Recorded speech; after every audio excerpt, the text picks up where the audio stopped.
Lecture du premier livre des rois.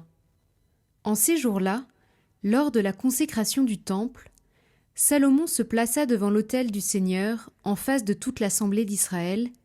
Il étendit les mains vers le ciel et fit cette prière. Seigneur, Dieu d'Israël, il n'y a pas de Dieu comme toi, ni là-haut dans les cieux, ni sur la terre ici-bas. Car tu gardes ton alliance et ta fidélité envers tes serviteurs quand ils marchent devant toi de tout leur cœur. Est-ce que, vraiment, Dieu habiterait sur la terre ? Les cieux et les hauteurs des cieux ne peuvent te contenir, encore moins cette maison que j'ai bâtie. Sois attentif à la prière et à la supplication de ton serviteur. Écoute, Seigneur mon Dieu, la prière et le cri qu'il lance aujourd'hui vers toi. Que tes yeux soient ouverts nuit et jour sur cette maison, sur ce lieu dont tu as dit « C'est ici que sera mon nom ». Écoute donc la prière que ton serviteur fera en ce lieu. Écoute la supplication de ton serviteur et de ton peuple Israël lorsqu'ils prieront en ce lieu. Toi, dans les cieux où tu habites, écoute et pardonne.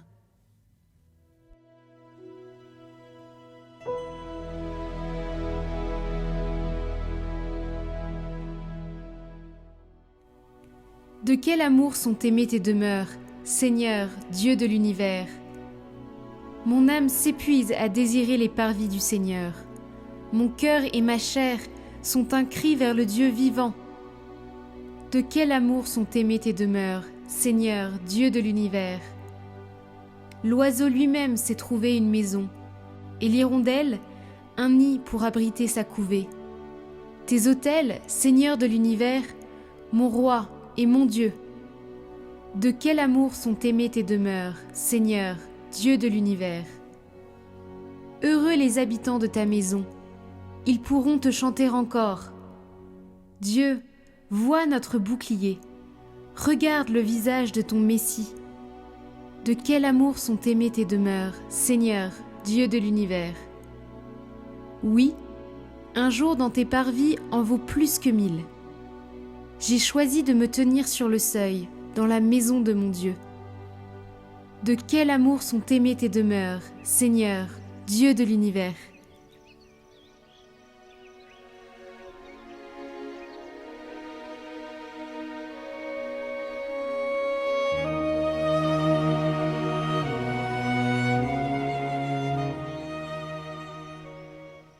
Évangile de Jésus-Christ selon saint Marc.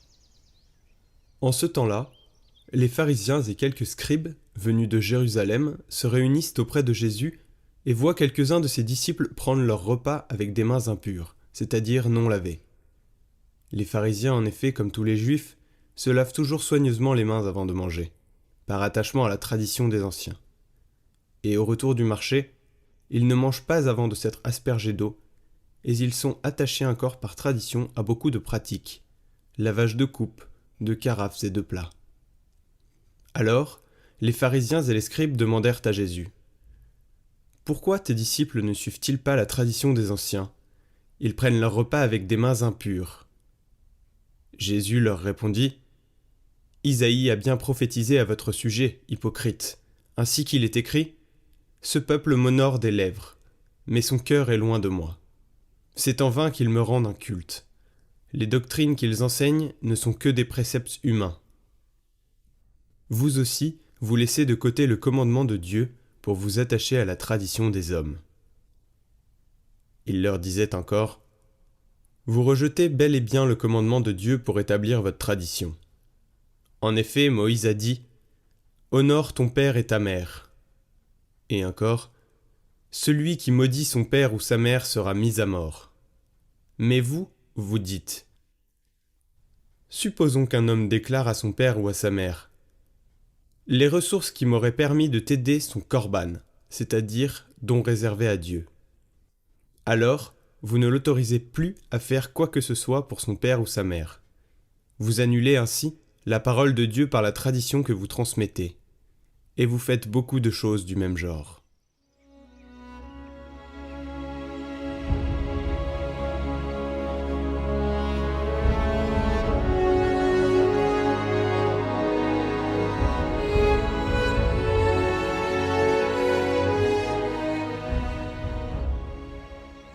Le récit s'ouvre par l'objection que les scribes et les pharisiens adressent à Jésus, en accusant ses disciples de ne pas suivre les préceptes rituels selon les traditions.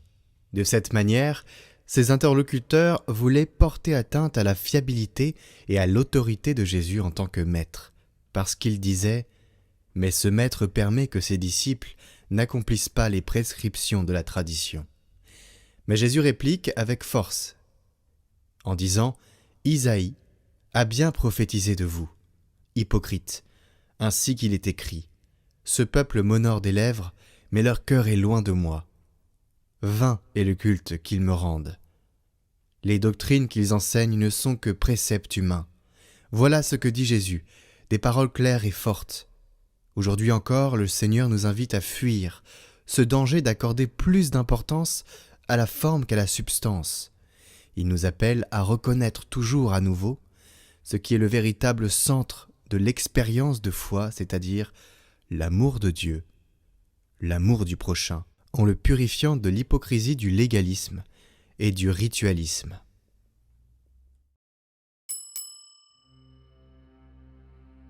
Chers amis, nous avons la joie de sortir notre reportage sur les Dominicains de Marseille, les mêmes qui vous font parfois les commentaires de l'Évangile le dimanche et les jours de fête. Ils nous ont ouvert leurs portes, allé découvrir leurs secrets.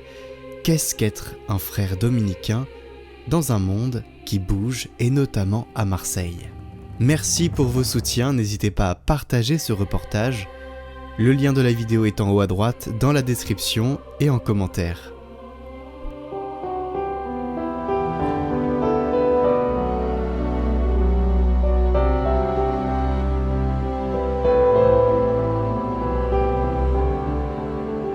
Je vous aime, ô mon Dieu, et mon seul désir est de vous aimer jusqu'au dernier soupir de ma vie, jusqu'au dernier soupir de ma vie. Je vous aime, ô mon Dieu, et mon seul désir est de vous aimer jusqu'au dernier soupir de ma vie, jusqu'au dernier soupir de ma vie. Ô Dieu saint, tu as fait de mon cœur le ciel de ta demeure, un temple sacré, Père, Fils et Saint-Esprit. Ton amour est pour moi le plus grand des trésors. Je vous aime, ô mon Dieu, et mon seul désir est de vous aimer jusqu'au dernier soupir de ma vie, jusqu'au dernier soupir de ma vie. Nous portons le nom de Fils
Retrouvez le parcours de carême de Catoglade à partir du 18 février, le mercredi des Cendres. Une vidéo pour vous introduire au carême et pour vous accompagner avec les engagements à prendre est disponible en lien en haut à droite sur notre chaîne YouTube et en description. Embarquez avec nous pour notre parcours spécial carême du 18 février au 5 avril, 40 vidéos, 40 défis, 40 prières avec plusieurs intervenants. N'hésitez pas à partager ce parcours autour de vous et à permettre à vos amis de s'abonner. Ce parcours est fait pour tous ceux qui commencent dans la foi, pour tous ceux qui ont envie de se renouveler intérieurement, avec une approche particulière, inspirée des écrits du jour.